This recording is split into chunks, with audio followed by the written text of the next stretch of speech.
ਜਿੱਥੀਂਦੇ ਰਤ ਚੰਦੇ ਆ ਜਾ ਜਾ ਫੋਲ ਲਿਆ ਦੇ ਪੰਨ ਪਕੜੇ ਕਿਤੇ ਦੁਸ਼ਮਨ ਪਰਵਾਨਾ ਅੱਜ ਬੋਲਿਆ ਮਾਰਕੜੀ ਦੇ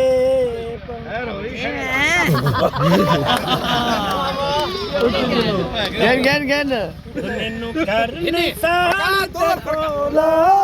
ਰੋਲਾ ਪਿਆਲਾ ਪੀਨੇ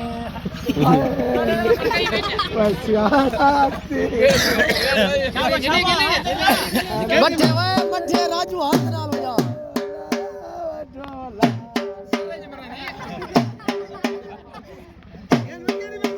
ਹੱਥ ਨਾਲ ਓਏ